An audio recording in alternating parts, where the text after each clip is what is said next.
Hello. आज आपण quadratic इक्वेशनच्या आपल्या 7th सेशनला सुरुवात करणार आहोत. कालच्या सेशनमध्येच मी तुम्हाला सांगितले की आपण ॲप्लिकेशन ऑफ क्वाड्रॅटिक इक्वेशन आज बघणार आहोत. आत्तापर्यंत सेशनमध्ये आपण फॅक्टरायझेशन मेथड, वेगवेगळ्या मेथड क्वाड्रॅटिक इक्वेशन सॉल्व्ह करण्याच्या बघितल्या आहेत. तर आज आपण बघणार आहोत ॲप्लिकेशन ऑफ क्वाड्रॅटिक इक्वेशन. ठीक आहे, तर आपण चालू करूया. त्यातलं फर्स्ट एक्झाम्पल आहे. तर तुम्हाला जेव्हा लिनियर इक्वेशन मी घेत होते तेव्हाच तुम्हाला सांगितलं होतं की प्रत्येक ठिकाणी जेव्हा आपण काही मॅथ्स घेणार आहे, शिकणार आहोत, त्या प्रत्येकाचं ॲप्लिकेशन, जसं लिनियर इक्वेशनचे ॲप्लिकेशन आपण बघितले, एज काढण्यासाठी, एखादा नंबर फाइंड आउट करण्यासाठी आपण लिनियर इक्वेशन किंवा तुम्हाला रेक्टँग्युलर फिगर दिली असेल तर त्या फिगरमध्ये लेंथ आणि ब्रेथ काढण्यासाठी आपण लिनियर इक्वेशनच्या पद्धतीने ॲप्लिकेशन त्याचा केलेला आहे. तर आता आपण बघणार आहोत की ॲप्लिकेशन ऑफ क्वाड्रॅटिक इक्वेशन. ठीक आहे, त्यातलं पहिलं एक्झाम्पल आहे आपलं, प्रोडक्ट ऑफ प्रगतीज age 2 years ago and 3 years hence it is 84. Find her present age. ठीक आहे, तर आता आपल्याला काय बघायचंय, आपल्याला आधी कन्सिडर करायचंय. Consider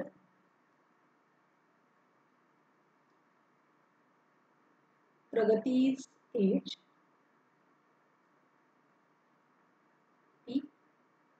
x. ठीक आहे, तर आपण काय कन्सिडर केलं की प्रगतीचे एज एक्स आहे. त्यांनी कंडिशन काय दिली आहे, तर Pragati's age 2 years ago. So आपण लिहू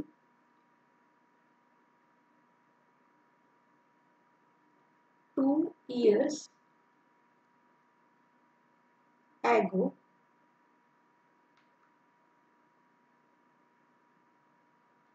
प्रगतीज as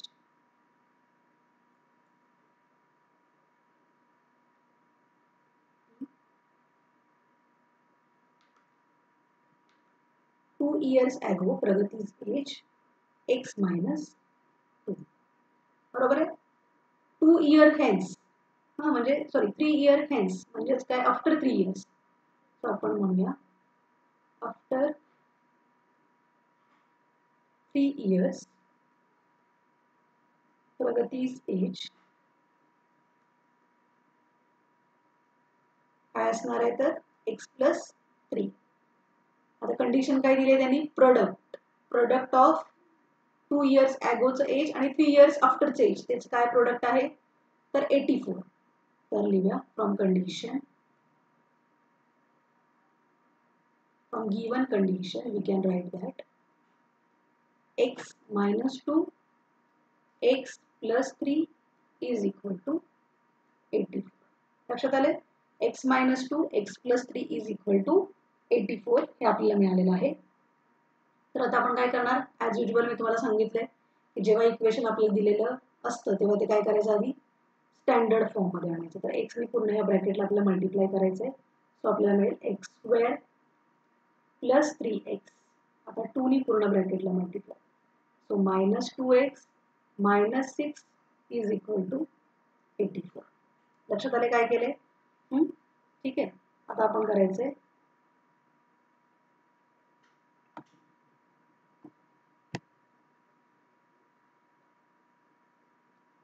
x square 3x minus 2x म्हणजेच काय, तर x. बरोबर, बिगर नंबरची साईन तो आपण प्लस लिहिणार, मायनस 6 हे 84 या साईडला आल्यावर होणार मायनस 6 हे 84 इकडे आल्यावर minus 84 is equal to 0. So आपल्याला मिळालं एक्स स्क्वेअर प्लस एक्स. आता इथे बघितलं तर मायनस मायनस ॲडिशन होणार, म्हणजे 84 प्लस 6 90 आणि साईन मात्र बिगर नंबरची म्हणजेच मायनस. सो आता आपल्याला हे रेग्युलर इक्वेशन मिळालेलं आहे. तर आता हे आपण कुठल्याही मेथडनी सॉल्व्ह करू शकतो. ठीक आहे, फॅक्टरायझेशन मेथडनी करू शकतो, कुठल्याही मेथडनी. तर आपल्याला 90चे काय करावे लागणार, असे फॅक्टर्स पडायचे की याची ॲडिशन सबट्रॅक्शन काय आली पाहिजे, +1. सो 10 9 जा 90. बरोबर, मी तुम्हाला ऑलरेडी सांगितलंय की आपण काय करणार आहे की जेव्हा आपण हे फॅक्टर्स घेणार तर ह्या फॅक्टर्सला जो बिगर असेल नंबर, जी साईन ह्या मिडल टर्मला असणार आहे ती या बिगर नंबरला आली पाहिजे. ठीक आहे. So +10 - 9 is equal to +1. लक्षात आलं. सो आपल्याला मिळेल x²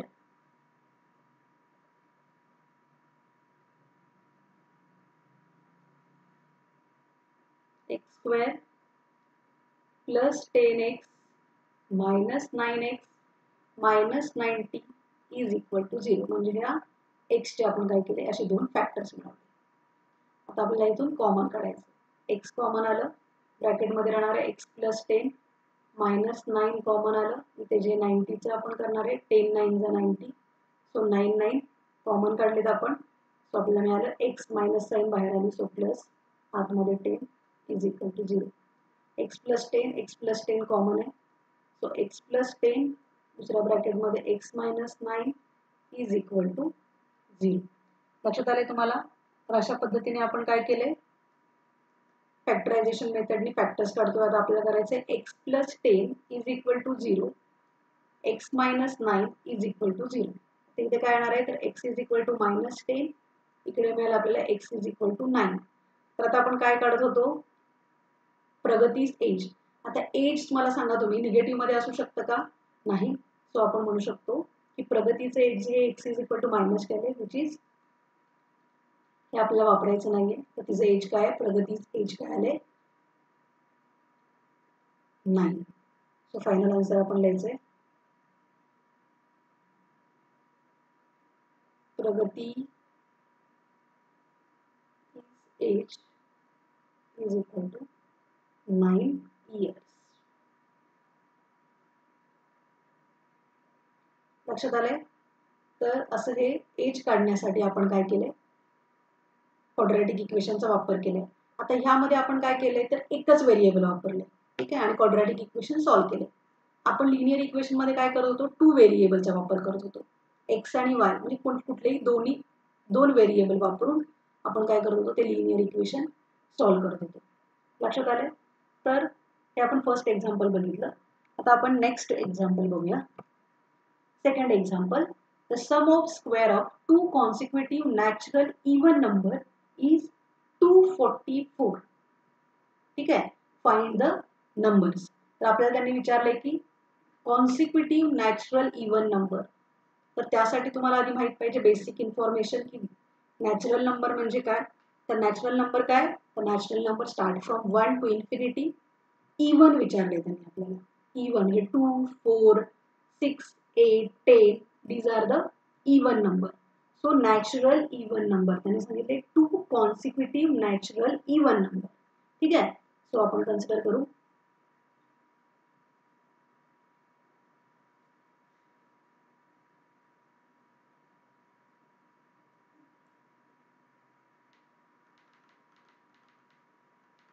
consider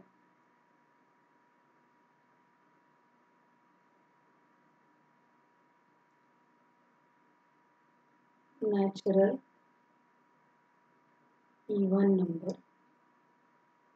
त्यातला फर्स्ट असेल x अँड दुसरा असणार आहे x + 2. कारण बघा इथे 2 जर फर्स्ट नॅचरल नंबर असेल तर सेकंड असतो 4, 6. ठीक आहे. सो ह्यामध्ये 2 + 2 आलं ना. सो हा जो नंबर आहे जो आहे फर्स्ट तो आपल्याला माहित नाही, तो आपण x कन्सिडर केला. मग दुसरा काय असणार आहे, तर x + 2. लक्षात आले. So x and x + 2 are the 2 natural even natural number. आता कंडिशन काय दिले त्यांनी, सम ऑफ स्क्वेअर. आता आपण करूया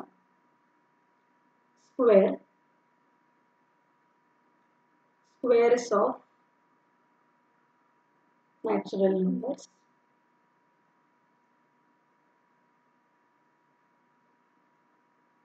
काय असणार आहे ते x² आणि इकडे काय असेल x + 2 होल स्क्वेअर. लक्षात आलंय. आता लिहू शकतो आपण इथे फ्रॉम कंडिशन किंवा म्हणा की फ्रॉम गिवन कंडिशन आपण काय म्हणणार आहे, सम सांगितले ना, x² + x + 2 whole square is equal to 244. आता आपल्याला काय करावं लागणार, हे एक्सपांड करावं लागेल. ते करू आपण.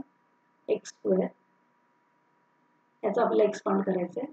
कालच मी तुम्हाला सांगितलं identity a plus B whole स्क्वेअरची आयडेंटिटी वापरायची आपल्याला. a square plus 2ab plus B square. So x plus 2 whole square काय येणार आहे, तर x square plus 2 into x into 2 plus 2 square. So x square 2 2 जा 4x प्लस 4. कळालं, तर आता आपण इथे लिहू x square plus 4x plus 4 is equal to 244. आता इथे x square plus x square आपल्याला मिळेल 2x square plus 4x plus 4 minus 244 is equal to 0. So 2x square plus 4x minus, आता इथे काय होणार आहे, minus 244 plus 4 minus 240 is equal to 0. आता तुमच्या लक्षात येईल की अशा पद्धतीने आपल्याला काय मिळाले, क्वाड्रॅटिक इक्वेशन मिळाले जे स्टँडर्ड फॉर्म मध्ये आहे. एक तर तुम्ही आता हे डायरेक्टली सॉल्व्ह करू शकता कुठल्याही मेथडनी, तुम्हाला पाहिजे त्या मेथड तुम्ही इथे वापरू शकता. आता किंवा तुम्ही इथे सिम्प्लिफाय पण करू शकता. याला मी काय करू शकते, डिवाइड बाय 2. सो मला मिळेल x square plus 2x minus 2 1 जा 2 2 2 जा 4 0 इज इक्वल टू 0. आता ह्या मायनस 120 चे मला काय करायचे, आपल्याला फॅक्टर्स पाडून घ्यायचे. तर फॅक्टर्स पाडताना तुम्ही कशाही पद्धतीने, तुम्हाला जर डायरेक्ट येत असेल तुम्ही तसं करू शकता. आता बघा 12 10 जा 120 आणि 12 मधून 10 मायनस केले तर आपल्याला काय मिळणार आहे, plus 2. That is middle term, म्हणजे फॅक्टरायझेशन मेथड मी करत आहे. तुम्ही कुठलीही मेथड करू शकता. आणि मी ऑलरेडी सांगितले की जेव्हा आपण फॅक्टर्स पाडतो असे दोन, तेव्हा आपल्याला काय करायचं, तर मिडल नंबरची साईन बिगर नंबरला द्यायची. सो इथे प्लस दिली, म्हणजे मला काय लिहावे लागेल मायनस, म्हणजेच मला प्लस 12 मायनस 10 चा आन्सर मिळणार आहे प्लस. आणि इथे सुद्धा 12 इंटू 10 120 आणि प्लस मायनस मायनस. कळाले कसे फॅक्टर्स मिळाले. So x square plus 12x minus 10x minus 120 is equal to 0. इथे x कॉमन आलं, x प्लस 12 मायनस 10 कॉमन, कारण 10 इंटू 12 असं त्याचं सिम्प्लिफाय होतं 120चं. सो 10 कॉमन आले इथे बघा, मायनस 10 कॉमन आली, ब्रॅकेटमध्ये राहणार x plus 12 is equal to 0. Already आपल्याला माहिती आहे की ब्रॅकेटमधल्या व्हॅल्यू काय असल्या पाहिजे, सेम. सो x प्लस 12 दुसऱ्या ब्रॅकेटमध्ये x minus 10 is equal to 0. So अशा पद्धतीने मला काय मिळाले, तर x plus 12 is equal to 0, x minus 10 is equal to 0. So x is equal to minus 12 which is not correct, कारण आपल्याला काय पाहिजे, इवन नॅचरल नंबर. तर इवन नॅचरल नंबर हा नाही आहे, मग आपल्याला इथे मिळेल x is equal to 10. So this is our answer. कारण आपल्याला पाहिजे इवन नॅचरल नंबर, मायनस 12 हा नॅचरल नंबर नाही. सो आपण त्याला काय म्हणायचं आहे, ते आन्सर नाही. तर फर्स्ट टर्म किंवा नॅचरल नंबर, फर्स्ट टर्म म्हणा किंवा आपल्याला त्यांनी सांगितलंय नॅचरल इव्हन नंबर काय येणार आहे, एक्स आहे जो एक्स इज इक्वल टू 10 आणि दुसरा आहे एक्स प्लस 2 म्हणजेच 10 प्लस 2 म्हणजेच 12. सो आपला आन्सर आहे therefore 10 and 12 are two consecutive natural even numbers. लक्षात आले तुमच्या, कसं आपण काढलं 10 and 12 are the two consecutive natural even numbers. लक्षात आले सगळ्यांना. तर अशा पद्धतीने आपण काय केलं, जेव्हा आपल्याला असा क्वेश्चन होता की आपल्याला कॉन्सिक्युटिव्ह नॅचरल इवन नंबर्स काढायचे, तर त्या केसमध्ये मी काय केलेलं आहे,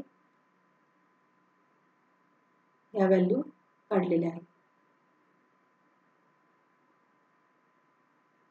लक्षात आले. आता आपण नेक्स्ट एक्झाम्पल बघू, त्यातलंच ऍप्लिकेशन ऑफ क्वाड्रॅटिक इक्वेशन मधलं नेक्स्ट एक्झाम्पल. आता बघा यामध्ये काय क्वेश्चन आहे. Vivek is older than Kishore by 5 years. The sum of reciprocal of their ages is 1/6. Find their present age. आता आपल्याला काय सांगितलंय की Vivek is older than Kishore. Vivek काय किशोरपेक्षा ओल्डर आहे. तर आपण काय कन्सिडर करायचं. कन्सिडर किशोर एज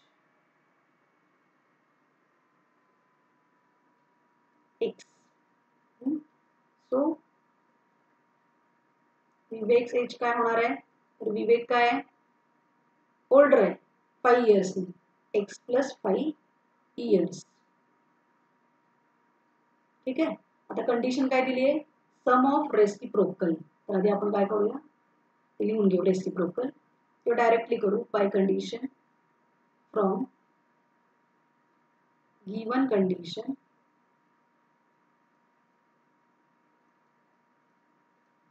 कंडिशन वरून काय लिहिणार आपण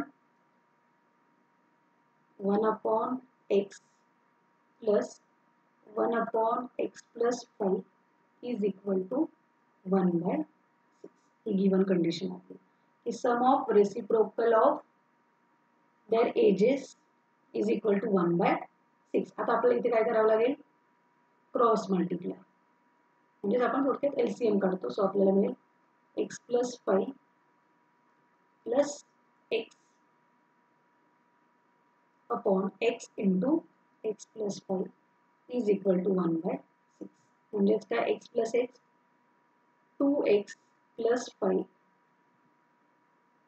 तर इथे पण क्रॉस मल्टिप्लाय 6 इकडे जाणार. मी 6 इथे लिहिले मी इज इक्वल टू x + 5. 6 2 जा 12x + 6 5 जा 30 x into x x² x into 5 + 5x. ठीक आहे.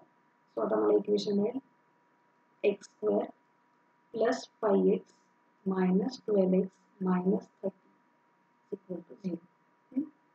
म्हणजेच काय x² 12 - 5 किती तर 8x - 8x - 30. ठीक आहे.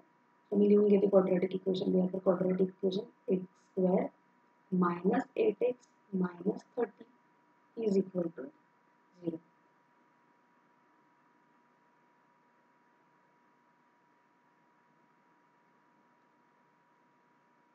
सो आपल्याला काय मिळाले x² 12 - 5 7. Sorry x² - 7x - 30. ठीक आहे. तर आपल्याला मिळालं equation x² - 7x - 30 is equal to 0. आता आपल्याला सॉल्व्ह करायचं आहे. फॅक्टरायझेशन मेथडने करू. 10 3 जा 30 मायनस प्लस ऑलरेडी मी सांगितलंय लिमिटेड टर्मची साइन आपण काय करणार आहे तिथल्या बिगर नंबरला देणार आहे. इथे बघा तुम्हाला दिसतंय -7 म्हणजे -10 + 3 -7 आलेला आहे. ठीक आहे. तर आपल्याला काय फॅक्टर्स मिळणार आहे x² - 10x + 3x - 30 is equal to 0. आता इथून कॉमन काढायचं आपल्याला. x कॉमन आलं ब्रॅकेटमध्ये राहिलं x - 10 + 3 कॉमन 10 3 जा 30 याचे फॅक्टर्स आहेत. सो 3 कॉमन येणार आहे इथे. सो ब्रॅकेटमध्ये राहणार x - 10 is equal to 0. x - 10 x - 10 common दुसऱ्या ब्रॅकेटमध्ये राहणार x + 3 is equal to 0. So आपल्याला मिळणार x - 10 is equal to 0. x + 3 is equal to 0. म्हणजे x is equal to 10 x is equal to -3. तर हे आन्सर असू शकत नाही कारण आपण काय फाइंड आउट केले तर विवेक अँड किशोर एज असू शकतात का मायनसमध्ये नाही. देअरफॉर आपण म्हणायचं इथे किशोर्स age is equal to 10 years and Vivek's age काय आहे तर x plus 5. So 10 plus 5 is equal to 15 years. कळले? तर अशा पद्धतीने आपण काय केले तर दोघांच्या एजची एज आपल्याला काय मिळालेले आहेत. किशोर्स एज अँड विवेक्स एज. लक्षात आले? तर अशा प्रकारे आपण काय करतोय तर क्वाड्रॅटिक इक्वेशनचा यूज कुठे होणार आहे हे आतापर्यंत आपण बघत आहोत. ठीक आहे. आता आपण त्यातलंच पुढचं एक्झाम्पल बघणार आहोत. Example 4th one.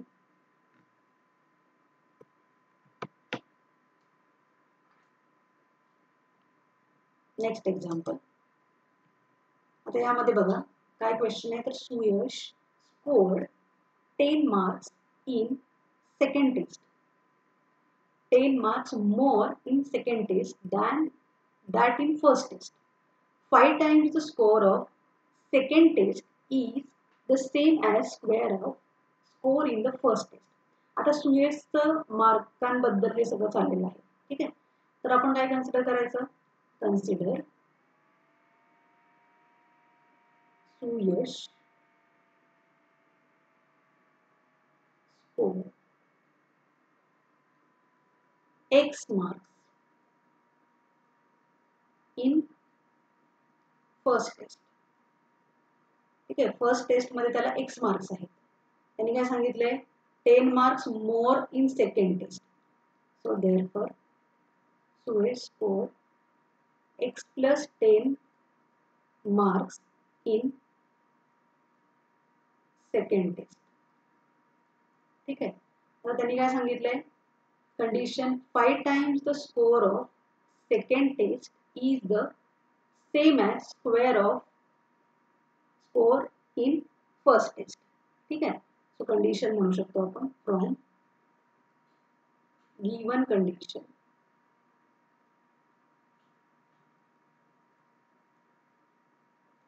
जेव्हा 5 times score of second test असणार आहे तेव्हा त्याला ते कशाच्या इक्वल असणार आहे तर square of score in first test. तर आपल्याला काय करायला x प्लस 10 हे सेकंड टेस्टचे मार्क आहे. बरोबर आहे. ते कधी इक्वल असणार आहे आणि ह्याचे स्क्वेअर म्हणजे फर्स्ट जे आहे फर्स्ट टेस्टचा स्क्वेअर म्हणजे x स्क्वेअर. ठीक आहे. आणि 5 times score of second test ह्याचं जेव्हा आपण 5 टाइम्स करू तेव्हा ते काय होणार आहे इज इक्वल टू काय असणार आहेत ते ह्याच्या स्क्वेअर इतकी म्हणजे फर्स्ट टेस्टच्या स्क्वेअर इतकी. सो आपल्याला मिळेल 5x प्लस 10 5 जा 50 is equal to x square. लक्षात आले कसं केलं. सो आपल्याला इक्वेशन मिळेल x square minus 5x minus 50 is equal to 0. Therefore equation असेल आपलं x square minus 5x minus 50 is equal to 0. तर मायनस 50चे आपण काय करणार आहोत रूट्स काढणार आहोत. 10 5 जा 50 मायनस प्लस मायनस 5. लक्षात आलं. म्हणजे इथे मायनस साईन आहे मिडल टर्मला म्हणून इथल्या बिगर नंबरला काय केले मायनस साईन दिलेली आहे. 10 5 जा 50 केलेला आहे. लक्षात आलं. So x square minus 10x plus 5x minus 50 is equal to 0. त्याच्यातून कॉमन काढायचं आपल्याला. सो मला आपल्याला x common x minus 10 plus 5 common x minus 10 is equal to 0. कारण या 50चे काय आहेत फॅक्टर्स 10 5 जा 50 हे 5 5 काय केलेत कॉमन काढले म्हणजे मला इक्वेशन मिळालं फॅक्टर्स मिळाले x मायनस 10 कॉमन दुसऱ्या ब्रॅकेटमध्ये x plus 5 is equal to 0. म्हणजेच काय तर x minus 10 is equal to 0 x plus 5 is equal to 0. So x is equal to 10 x is equal to minus 5. तर हे असतं आहे का आन्सर तर नाही कारण मायनसमध्ये मार्क्स नाही मिळाले त्यांना. x इज इक्वल टू 10 काय आहे त्याला मिळालेले मार्क आहे. सो आपण म्हणू शकतो काय क्वेश्चन विचारला होता त्यांनी की find his score in the first test. So आपण आन्सर लिहू शकतो स्कोर इन टेस्ट एक्स म्हणजेच काय तर 10 मार्क्स. सो सुयशला किती मिळाले मार्क्स फर्स्ट टेस्टमध्ये 10 मार्क्स. लक्षात आले कशा पद्धतीने आपण हे एक्झाम्पल सॉल्व्ह केले. So this is the application of quadratic equation. तुमच्या लक्षात आले. तर अशा पद्धतीने आज आपण इथे आपला सेकंड लेसन म्हणजेच क्वाड्रॅटिक इक्वेशन 10th स्टँडर्डचा सेकंड लेसन आपण काय केलेलं आहे कंप्लीट केलेलं आहे. त्याच्या वेगवेगळ्या मेथड्स बघितल्या, त्याचे ॲप्लिकेशन बघितले, म्हणजेच हे वर्ड प्रॉब्लेम बघितले. प्लीज तुम्हाला जर काही डाऊट असतील प्लीज तुम्ही कमेंट बॉक्सवर मेसेज करा. ठीक आहे. जर तुम्हाला माझं लेक्चर सेशन आवडत असेल तर लाईक शेअर आणि सबस्क्राईब करायला विसरू नका. थँक्यू.